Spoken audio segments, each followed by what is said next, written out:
बिस्मिल्लाहिर्रहमानिर्रहीम।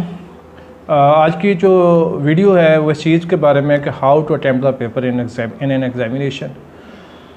अलबत्ता एग्ज़ामिनेशन से पहुंचने से पहले ये बात बड़ी काबिल ज़िक्र है कि आपने अपने कोर्सेज़ फुली कैसे कवर किए, आपने अपने जो कॉन्सेप्ट है वो किस तरह जो है वो क्लियर किए, आपने उनकी प्रैक्टिस किस हद तक की। इसके लिए मैं बाकी वीडियोस में बड़ी डिटेल के साथ बात करूंगा इंशाल्लाह ताला। इसके लिए भी आपको टिप्स देंगे, लेकिन आज की वीडियो में मैं ये फ़र्ज़ कर रहा हूँ कि ये सारे काम आप कर चुके हैं।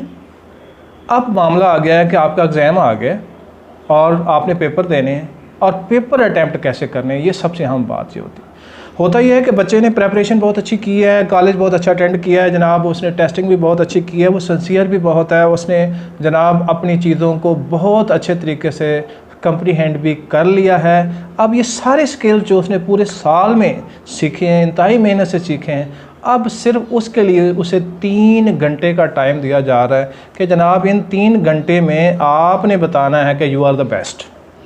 आप जैसा बच्चा कोई नहीं है। अब अगर वो इन 3 घंटे में ये बात प्रैक्टिकली पेपर की फॉर्म में ये साबित करने में कामयाब हो जाता है तो उसके बहुत अच्छे मार्क्स आ जाते हैं, टॉपर होता है, मेडिकल कॉलेज में पहुंच जाता है, इंजीनियरिंग यूनिवर्सिटी में पहुंच जाता है, जहां कहीं जाना चाहे उसे जो है एंट्री टेस्ट उसका क्लियर हो जाता है, वहां उसे एडमिशन मिल जाता है, तो उसकी कामयाबी जो है उसके सामने खड़ी होती है। और अगर मामला ना ऐसा वो कर सके तो मामला अदरवाइज़ हो जाता है। अक्सरियत उन तलबा की होती है कि जो ये कहते हुए पाए जाते हैं कि जनाब हमने तैयारी बहुत अच्छी की थी, हमने सारा साल टेस्टिंग भी की, हम जनाब फ़लाँ अकेडमी के साथ भी मुसलसल जुड़े रहे, हमने जनाब कॉलेज से भी छुट्टी, स्कूल से भी छुट्टी नहीं की, लेकिन इसके बावजूद हमारा एडमिशन नहीं हुआ। तो होता ही है कि वो प्रॉपर तरीके से पेपर पर अपनी वो सारी चीज़ें जो है वो जिसे हम कह सकते हैं कि पेपर मैनिफेस्टेशन होती है एक चीज़। पेपर को आपने इतना अट्रैक्टिव बना देना है कि एग्ज़ामिनर के आप चाचे मामे या भांजे भतीजे नहीं लगते, उसने आपको उन 3 घंटे के पेपर से चेक करना है कि ये बच्चा बहुत अच्छा है, ये बेटी बहुत अच्छी है, इस बात से उसने अंदाज़ा लगाना है।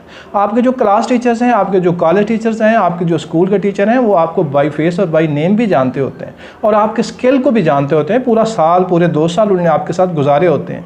लेकिन बोर्ड में जो पेपर आप करते हैं वो एक ऐसे टीचर के पास जाता है जो आपको नहीं जानता, वो सिर्फ आपके उस डॉक्यूमेंट को जानता है। आपको वहाँ खुद नहीं बोलना, आपके डॉक्यूमेंट ने बोलना है। तो जब डॉक्यूमेंट ने बोलना है तो डॉक्यूमेंट को किस तरीके से हमने प्रिपेयर करना है, ये बात बड़ी काबिल ज़िक्र है।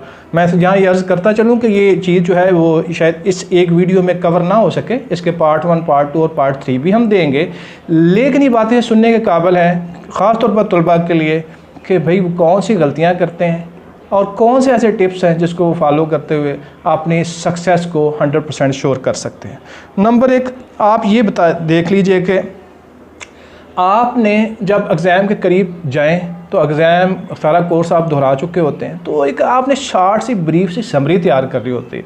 दूसरे लफ्ज़ों में मेन हिंट तैयार रखने होते हैं। लंबे लंबे क्वेश्चन या नोट्स उस वक्त काम नहीं आएंगे। उस वक्त आपके काम सिर्फ ये आएगा कि आपने एक ब्रीफ सा स्केच बनाया हुआ ईच एंड एवरी चैप्टर का, और फिर चैप्टर वाइज के साथ साथ फिर आप बुक वाइज, यानी कि बिल आकर पहले अगर आपकी पूरी बुक के 10 पेज बनते हैं तो एग्ज़ाम के करीब जाके वो 5 हो जाने चाहिए, और एग्ज़ाम से 2 दिन पहले वो 2 पेज हो जाने चाहिए, और एग्ज़ाम से 1 दिन पहले वो 1 पेज रह जाना चाहिए, जिसमें आप एक नज़र बस दौड़ाते जा रहे हैं कि अच्छा ये है, वो सारा कॉन्सेप्ट आपके दिमाग में दौड़ गया, अच्छा जी उसके बाद ये सारा कॉन्सेप्ट आपके दिमाग में दौड़ गया, उसके बाद ये सारा कॉन्सेप्ट आपके दिमाग में दौड़ गया।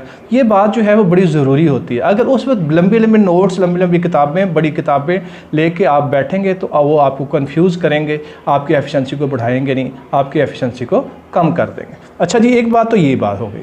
दूसरी बात ये है कि आप जो कुछ भी तैयार करते हैं वो पहले डेप्थ में तैयार करेंगे। एग्ज़ाम के करीब जाके आहिस्ता आहिस्ता रिलैक्स होते जाएंगे, आहिस्ता आहिस्ता स्पेसिफिक से जर्नल की तरफ आते जाएंगे। वो पहले पर्टिकुलराइज हो के ईच एंड एवरी कंसेप्ट को आप मास्टर कर लें।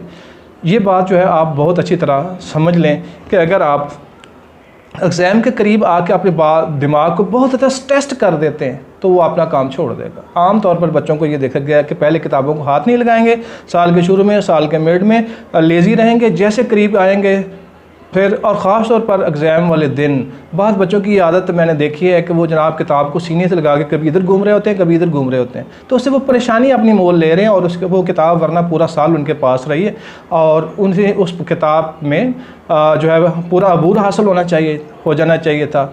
तो लिहाजा इस बात के लिए आप जहन में रखिए कि आपने एग्ज़ाम के करीब पहुंचने तक हर चीज़ को अपनी ग्रिप में ले लेना है। शार्ट नोट, फिर शार्ट के शार्ट नोट, और फिर उस शार्ट के शार्ट नोट तैयार कर लेने हैं। बाकी इस जो मज़ीद क्या टिप्स हैं अगली वीडियो में हम आपके साथ शेयर करते हैं।